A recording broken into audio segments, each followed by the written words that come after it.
Good afternoon. ఎలా ఉన్నారు? బాగున్నారా? నేనైతే చాలా బాగున్నానమ్మా. మీరు కూడా బాగున్నారని మనస్ఫూర్తిగా కోరుకుంటున్నాను. ఈరోజు వచ్చి ఈ తాలింపు ఎలా చేయాలో చూపిద్దామంటే టైం చాలా లేదు, కొంచెం పెళ్ళోళ్ళు వచ్చినారు, మాట్లాడుతున్నాను. ఓకేనా ఫ్రెండ్స్, అందుకని చేసేసాను. ఇది వచ్చి దొండకాయ ఫ్రై చేశాను. పప్పు చారు పల్సగా చేశాను, ఎందుకంటే దాంతో కాంబినేషన్ ఇట్లాగే చేసుకోవాలి. పప్పు చేయకూడదు, పప్పు చారు చేసుకోవాలి. ఓకేనా ఫ్రెండ్స్, టొమాటో పచ్చడి ఉంది కదా, అది అంతేనా ఫ్రెండ్స్. ఈరోజు సింపుల్గా చేసాను వంట. ఓకేనా ఫ్రెండ్స్, తిన్నారా మీరు?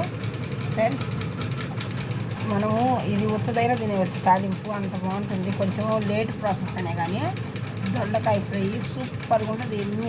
దీంతో వేసిన గుడ్డు వేసుకోవచ్చు, పొడి చల్లుకోవచ్చు. నేను ఏమీ వేయలేదు, ఉత్తకార పొడి చేశాను. సూపర్గా ఉంది ఫ్రెండ్స్, ఉత్తానం తినేవచ్చు దీంతో. ఓకేనా ఫ్రెండ్స్, నా వీడియోస్ మీకు నచ్చినట్లయితే లైక్ చేసి, షేర్ చేసి, సబ్స్క్రైబ్ చేసుకోండి. మీ సపోర్ట్ నాకు చాలా